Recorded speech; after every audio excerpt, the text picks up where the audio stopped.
Já estamos de volta e vamos falar agora do cuidado com os nossos animais de estimação.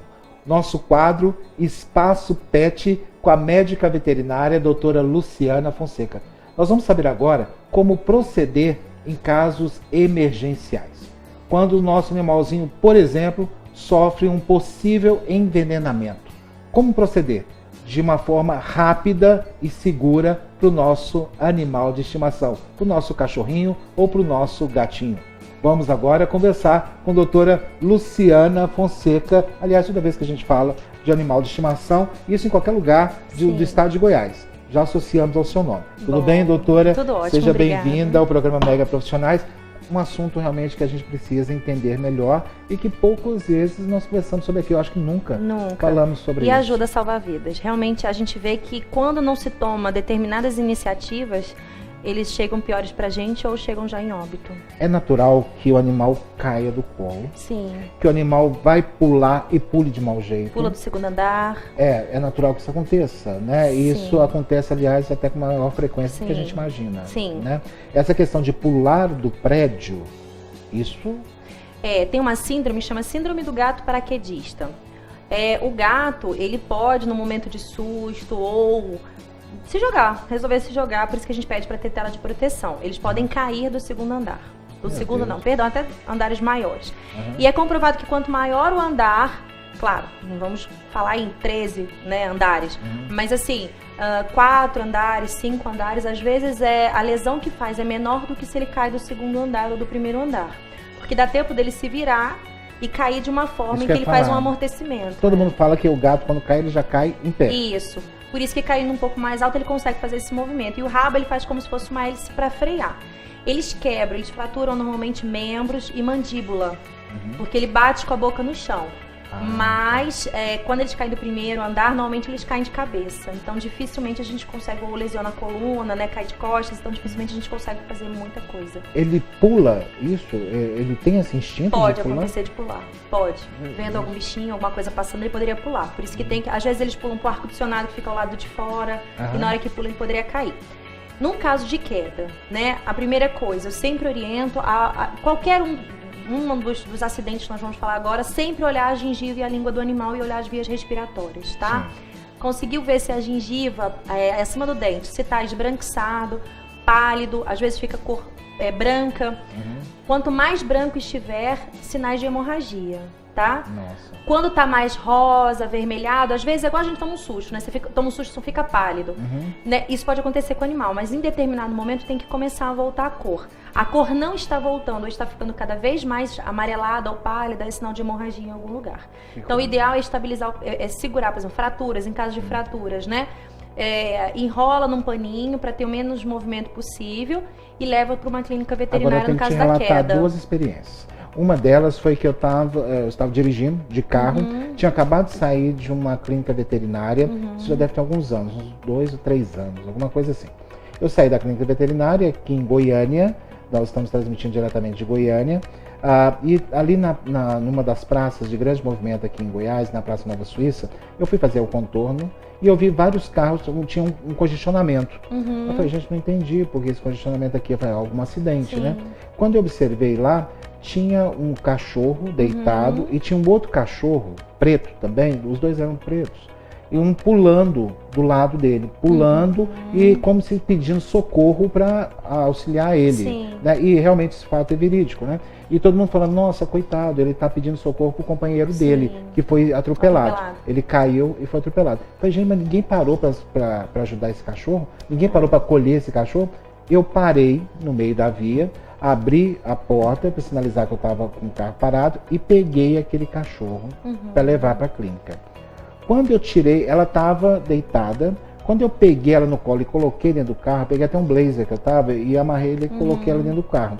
A distância era 7 minutos, 5 minutos com trânsito da clínica. Eu fui e peguei. Quando eu cheguei, deixei na clínica, ela já estava em estado de choque. Parecia epilepsia, alguma convulsão. Coisa assim. Ela estava já. Ela falou, gente, mas ela estava bem, eu pensei que ela estava bem. Aí nós cheguei na clínica, ele falou, nossa, é caso de emergência, saíram correndo lá para dentro, tentaram reanimar, mas não conseguiram.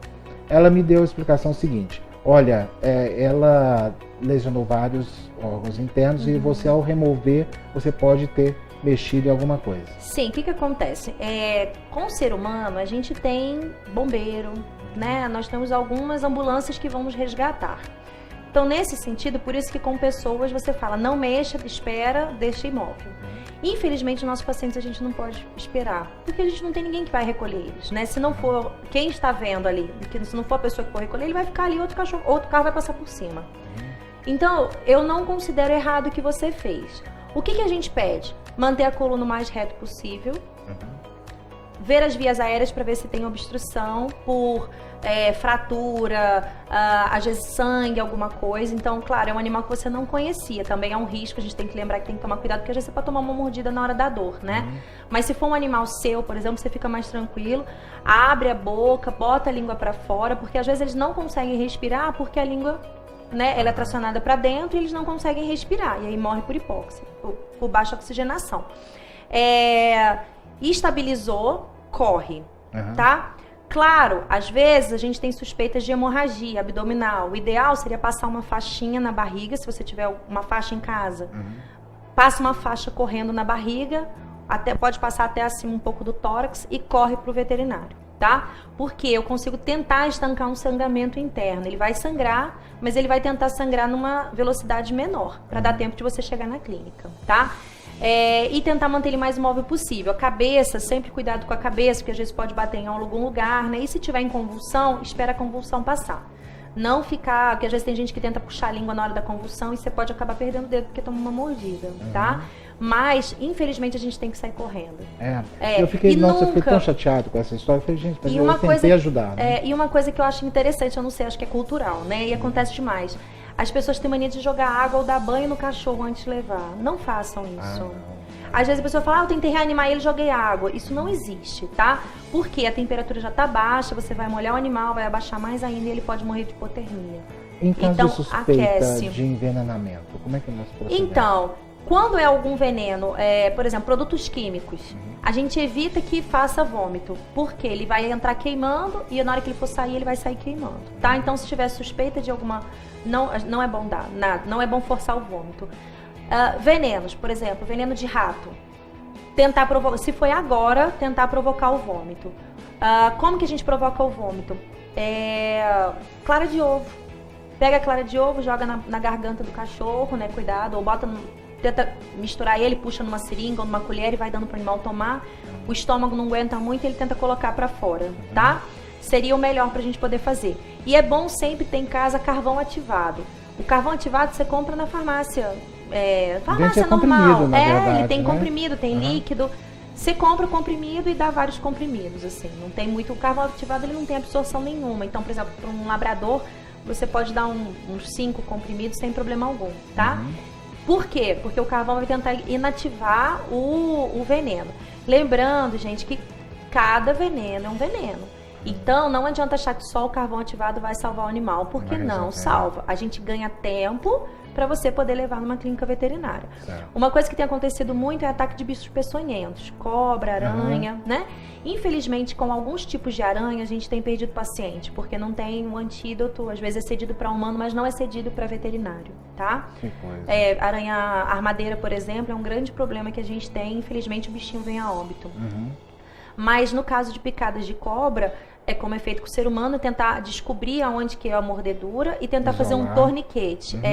Eu recomendo muito tesouro antiofídico em chácara, fazenda, porque às vezes acontece alguma coisa, né, e você tem como aplicar o soro na hora e decorrer para algum veterinário. Eu tive uma outra experiência também, que tinha uma gatinha, e essa gatinha, ela pulou, ela ficava dentro do meu quarto, ela pulou no guarda-roupa, né, ali dentro. E tinha um pano. Na hora que ela pulou no guarda-roupa, ela grudou no pano e ela parou. Ela ficou parada.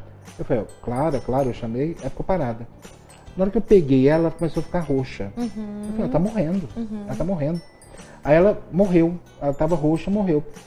Eu, instintivamente, né, eu peguei, coloquei ela na cama e fui em cima do peito dela e comecei a bater. Fazer massagem. Ali, mas não bater. Eu comecei a bater e chamar. Ela estava roxa, ela tinha morrido. Eu não sei por que me deu esse negócio na cabeça. Aí eu fui e comecei a bater, chamar. Ela foi voltando, né? E de repente ela voltou com o olho estatelado. Ela voltou assustada com o olho estatelado. Eu fiquei tão assustado com aquilo. Eu peguei ela imediatamente que ela voltou e levei pro veterinário. Quando eu cheguei lá, eles fizeram exame, falou, não, ela tá normal. Eu falei, mas ela acabou de morrer. Ela tinha morrido ali. Ela voltou e voltou normal. Eu fiquei nervoso, fiquei assustado com Os aquilo. gatos, eles às vezes, eles não têm uma circulação que a gente chama colateral. A circulação do gato é bem diferente, é bem peculiar até do que os cachorros. Por isso que eles morrem com facilidade. Às vezes em pet shop, banho tosa, por uma situação de estresse, às vezes num ataque, eles morrem de estresse, tá? Às vezes eles vêm, por exemplo, é muito comum o animal ter uma pneumonia e numa brincadeira, alguma coisa, falta ar e ele para de respirar. Às vezes uma situação de estresse, por exemplo, ela tentou pular, às vezes ou escutou um barulho, alguma coisa aconteceu, aquilo foi uma situação para ela estressante e aí eles às vezes fazem essa apneia, né? É uma parada respiratória mesmo, que se você não reverte, eles vêm a óbito, E esse tá? procedimento é correto? Então, sim, a gente pede para tracionar a língua para fora. Eu não É fiz porque isso. o tórax do animal, ele porque não adianta, às vezes você não deixa ventilar porque a língua deles normalmente vai para dentro. Então sempre coloca a linguinha para fora, abre, né, sempre abrir as vias respiratórias para eles respirarem com maior facilidade. Algumas pessoas, eu já vi alguns pacientes meus proprietários que fizeram respiração boca a boca, Jesus. no desespero. É claro, que a gente remete à questão humana. É difícil, né? Então, assim, a gente realmente não recomenda, porque a gente não sabe se tem alguma doença, alguma patologia ou não, mas tentar proporcionar uma ventilação, né? De alguma forma. Então, abrir as vias respiratórias. E o tórax do animal, se tiver uma suspeita de parada cardíaca, o tórax do cão é diferente do nosso, porque o nosso é achatado, né? O nosso é mais largo, perdão. O do cão é mais achatado, o do gato. Então, na verdade, a gente pressiona o tórax dessa forma. Ele está deitado e eu pego a minha mão por cima e por baixo e começo a bombear.